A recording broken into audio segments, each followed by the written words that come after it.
Hey everybody, thank you so much for clicking on my video to watch. So for today's video I am barefaced because I'm going to be doing a first impressions and review on the new Kat Von D True Portrait foundation. It's always fun trying out new foundations, so I'm excited for this one. Before we hop on into the video, please don't forget to subscribe. Click that little bell beside the subscribe button. That way you guys get notified every time I upload a new video. Also be sure to like this video if you enjoy it, and if you'd like to know what I think of this foundation, then please just keep watching. Okay, so I want to start off by saying that this foundation was sent to me, but that will never ever change my opinion on a product, whether it is sent to me or not. I'm just really excited to try it out. So they sent over 3 shades, one being medium 051, medium 054, and tan 057. Right now I'll definitely be one of the medium shades, but I will still swatch them all for you guys so you can see the 3 shades that I do have here. So first of all, I will start off with the packaging. It's beautiful. These are getting displayed on one of my dressers because look at how pretty this packaging is. It's white and silver. It's so me, and it has little skull details on them, which is also so me. I'm obsessed with skulls. So it is a twist off cap, which makes it really easy.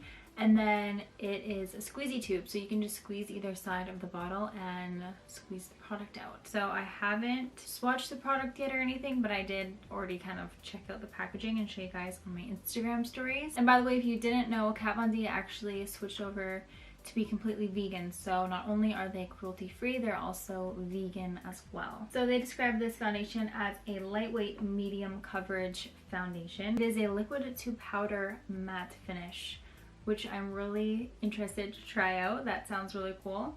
And then it also says it is weightlessly smooth and an all-day wear. So it doesn't give you an exact time frame of how long it claims to stay on your skin for. So I'm gonna go as long as I can with this foundation on. Now that I'm pregnant, sometimes my body just gives up and I need to sleep and go to bed. So I'll just wear this throughout the day as long as I can. It says to shake it very well. And I'm first going to swatch all the shades on my face before I prime or anything like that, because I'll obviously be wiping it right off. First shade I'm going to swatch is medium 051. Little swatch I just did felt really smooth and soft on my skin, which is nice. I have pretty dry skin, but matte foundations surprisingly hold up pretty well on my skin.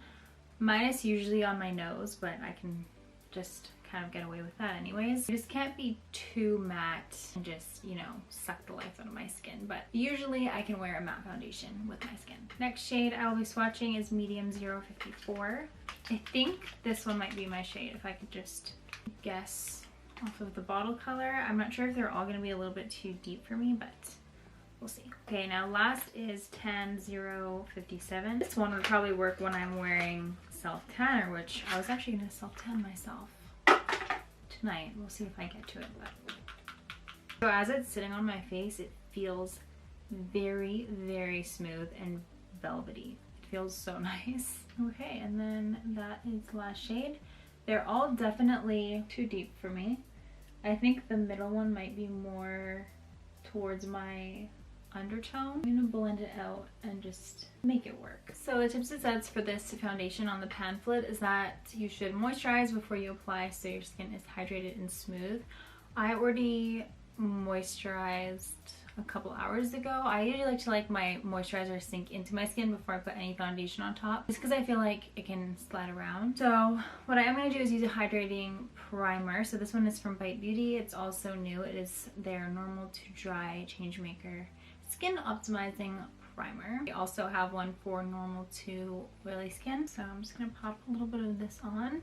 Really at my nose because my nose is actually really dry today. The shade I did decide to use is medium 054, and it says just to shake really well before you use, and just use a small drop, and to blend it out with your fingers. But I think I'm gonna blend it out with my beauty blender just because that's how I normally do it. But I will just dot it around my face with my fingers first. Taking my sponge, this one is from e.l.f. It's the complexion face sponge, I'm pretty sure.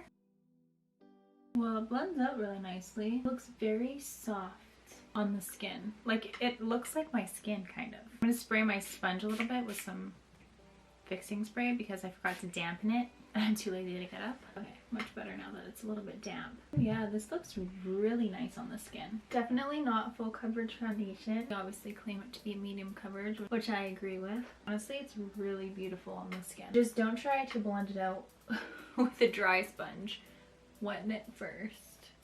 And this is actually starting to kind of match my skin as I'm blending it in. I'll need to put some on my neck too, which I normally do with foundation anyways, just to make sure it all matches. It's like silky smooth. It feels so luxurious on the face. It feels like you're wearing skincare almost. I want to see if it's buildable, so I'm going to put a little bit extra on top of my cheeks. Okay, so you can definitely layer it. It doesn't make it any more full coverage, but you can layer if you want to cover up a little bit of extra areas. Wow, it looks really pretty on the skin. I'll show you guys a close-up. I'll just let it sink in a little bit. Alright, so it synced in my skin. It looks very beautiful in my opinion. Just kind of looks like your skin looks soft and silky. And those have been actually my favorite foundations recently. My most favorite one that I've been using is the, I'm trying to find it, here it is, Maybelline Dream Urban Cover Foundation. As you can see, I'm like almost out of it, but it has a very pretty kind of satin-like finish, which feels really nice on your skin. This one is kind of reminding me of that, but in a more luxurious way. If that makes any sense. But I'll show you a little close-up. Hopefully you can see this. And the shade is definitely now matching me. Now that I've put it on, it's kind of neutralized with my skin tone. As you can see, I have this very blue vein right here above my eyebrow. I've always had it. So that's kind of showing you that the foundation is not full coverage. You can still see your skin kind of peeking through, which makes for a really natural finish. It ends up not looking cakey, so that's nice. I'm going to finish off the rest of my makeup. I will wear products that I normally wear just in case the foundation's wearing a certain way. I can't blame it on a new product I'm wearing.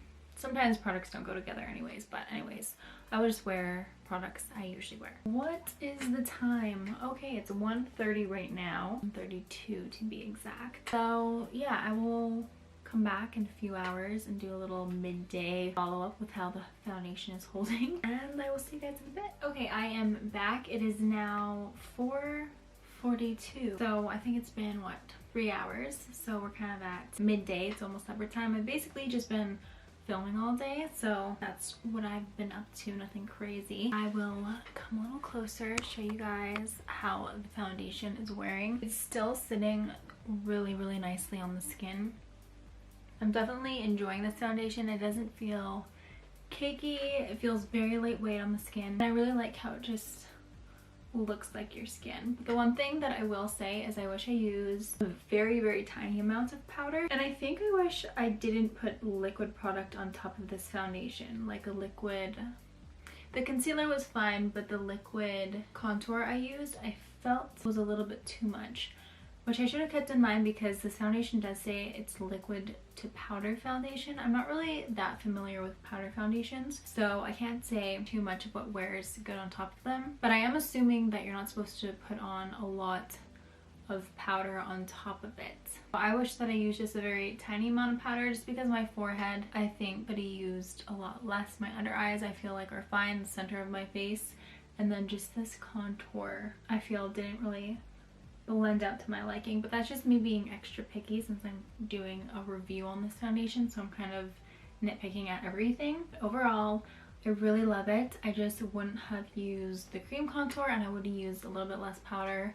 So those are my comments so far. Other than that, I'm not feeling it on my face. It feels very light, and I will come back at the end of the day to share with you all of my thoughts. Okay, so it is the end of the day now. It is 8 o'clock. So I've been wearing this foundation for 6.5, 7-ish hours, and it's held up really nicely, honestly. It has stayed right into place. It's stayed the same since I've put it on, basically. The only thing is I ate a burger, so I got my lipstick everywhere and I got it all over my chin. I tried to dab it off without wiping everything away. That's the only thing I messed up, but that was just because I was eating. I will scooch in for the final close-up of the foundation. This is what it's looking like right now. A lot of the times when you're wearing foundation for at least 8 hours, you can start to just feel it heavy on your face and all of your makeup is just sitting really heavy on your face because it's been there all day and you just can't wait to take it off. It honestly is not sitting